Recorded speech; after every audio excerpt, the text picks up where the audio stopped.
Hello दोस्तों, welcome to my channel simple money. जैसा कि आप जानते हैं, सिंपल मनी आपके लिए फाइनेंस रिलेटेड टॉपिक्स को सिंपल से सिंपल तरीके से समझाने की कोशिश करता है। इस बार हम ये जो टॉपिक डिस्कस करेंगे वो आप उम्र के कौन से पड़ाव पर हो और आप कौन से टाइप के इन्वेस्टमेंट कर सकते हो उसके बारे में है। टॉपिक का नाम है investment based on your age. Topic को डिटेल में डिस्कस करने से पहले ये जानते हैं कि कौन कौन से प्रकार के इन्वेस्टमेंट होते हैं। इन्वेस्टमेंट के प्रकार में शुरू करने से पहले अलग अलग योजनाओं को सही जानकारी होना बहुत ज़रूरी है। जैसा कि ज़्यादातर इन्वेस्टर अपने जोखिम के लेवल को, यानी कि ज़्यादा, कम या मीडियम लेवल के जोखिम को पहचानते ही नहीं कि किस आधार पर उन्हें निवेश करना चाहिए। आइए इस टॉपिक में निवेश के विकल्पों पर एक नज़र डालें। सबसे पहले है लो रिस्क इन्वेस्टमेंट। इस इन्वेस्टमेंट ऑप्शन में रिस्क और रिटर्न दोनों कम होते हैं। जिन लोगों को ज़्यादा रिस्की इन्वेस्टमेंट में नहीं करना है वो लोग ये ऑप्शन सिलेक्ट कर सकते हैं। ये ऐसा इन्वेस्टमेंट है जहाँ पे इकोनॉमी या बिजनेस में आने वाले किसी भी उतार चढ़ाव के बावजूद रिटर्न फिक्स होता है। डिबेंचर, बॉन्ड या फिक्स डिपॉजिट इस श्रेणी के अंतर्गत आते हैं। इसके अलावा EPF, PPF, senior citizen saving account, national saving certificate, postal bond, bank fix deposit जैसे अन्य निवेश विकल्प भी होते हैं जो सरकार द्वारा शुरू की गई योजनाओं और कम जोखिम वाले गारंटीकृत रिटर्न प्रदान करते हैं। इस इन्वेस्टमेंट ऑप्शन में दिए गए रिटर्न और उसका टाइम फिक्स होता है।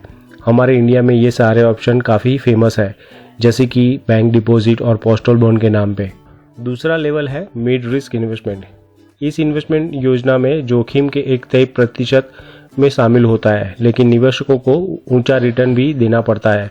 मिड रिस्क इन्वेस्टमेंट ऑप्शन उन लोगों के लिए है जो कुछ रिस्क लेके अच्छा खासा रिटर्न जो लो रिस्क इन्वेस्टमेंट से ज़्यादा होता है वो लेना चाहते हैं। और ये इन्वेस्टमेंट ऑप्शन में लोग ज़्यादातर एक रेगुलर इनकम भी जनरेट करना पसंद करते हैं।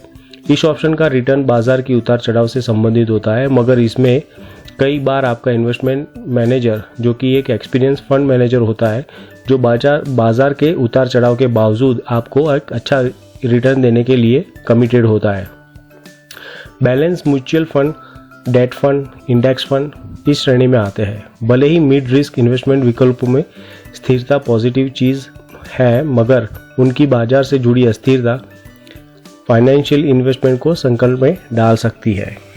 तीसरा प्रकार है हाई रिस्क इन्वेस्टमेंट। इस विकल्प में रिटर्न और जोखिम एक दूसरे के सीधे डायरेक्ट प्रोपोर्शनल होते हैं। ये निवेश योजनाएं हालांकि निवेश पर बहुत अधिक लाभ प्रदान करती है, वैसे ही निवेश से जुड़े जोखिम भी अधिक होते हैं। इक्विटी, म्यूचुअल फंड, कंपनियों के शेयर, डेरिवेटिव्स और यहाँ तक कि स्टॉक भी इसी श्रेणी में आते हैं। हाई रिस्क इन्वेस्टमेंट विकल्प उन निवेशकों के लिए सबसे उपयुक्त है जिनके पास उच्च जोखिम वाली भूख है और जो लंबी अवधि में निवेश पर उच्च लाभ प्राप्त करना चाहता है। आइए दोस्तों, यहाँ जानते हैं कि आपकी उम्र के कौन से पड़ाव पर किस कैटेगरी में आपको इन्वेस्टमेंट करना चाहिए।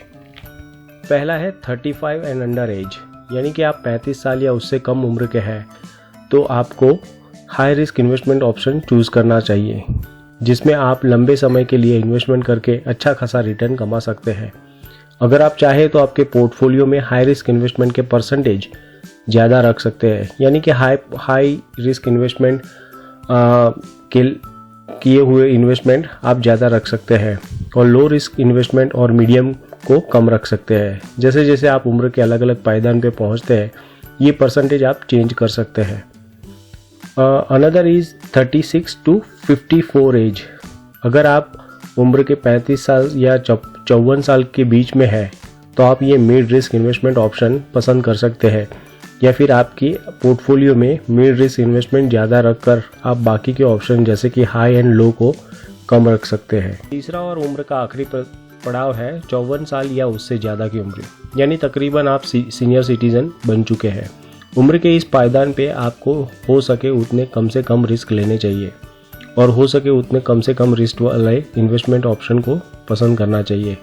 आप फिक्स डिपॉजिट इनकम वाले इन्वेस्टमेंट ऑप्शन जैसे कि government bond, fix deposit, national saving scheme जैसी योजना में पैसा रख सकते हैं, जहां पे रिटर्न कम मगर रिस्क भी बहुत कम होता है।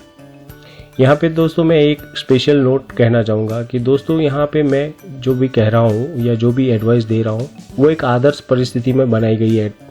एडवाइस है, मगर आपको आपके इन्वेस्टमेंट का डिसीजन आपकी इनकम, फैमिली सिचुएशन, पर्सनालिटी एवं इन्वेस्टमेंट रिस्क टॉलरेंस के हिसाब से लेनी है। अब यहाँ पे आप मुझे पूछोगे कि ये रिस्क टॉलरेंस क्या चीज़ है। जैसे कि आपको मालूम है कि शेयर मार्केट बहुत हद तक न्यूज़ से चलता है और कई बार पॉजिटिव और नेगेटिव न्यूज़ शेयर की प्राइस को ऊपर नीचे कर देते हैं। अगर आपने ये अपना होमवर्क करके इन्वेस्टमेंट किया है तो आपको सही मौके पर शेयर को बाय और सेल करना चाहिए, मगर आप अपनी फीलिंग्स को कंट्रोल नहीं कर पा रहे तो आप ये डिसीजन अच्छी तरह नहीं ले सकते। इसी को रिस्क टॉलरेंस कहते हैं। कई बार ऐसा हो सकता है कि यंग आदमी का रिस्क टॉलरेंस कम हो और रिटायर्ड आदमी का रिस्क टॉलरेंस ज़्यादा हो। ये पूरी तरह से आदमी की पर्सनालिटी पे डिपेंड करता है। तो ये थे रिस्क लेवल और आप कौन सी उम्र के पायदान पे कौन से प्रकार के इन्वेस्टमेंट कर सकते हैं जो आपके लिए सेफ हो, उसी के बारे में ये वीडियो था। तो दोस्तों, ये वीडियो आपको कैसा लगा ये कमेंट सेक्शन में बताना मत भूलिएगा और ये लाइक और सब्सक्राइब करना भी मत भूलिएगा। सिंपल मनी आपके लिए फाइनेंस रिलेटेड टॉपिक ऐसे ही लाता रहेगा और आपका नॉलेज बढ़ाता रहेगा। तो मिलते हैं अगले वीडियो तक। Thank you.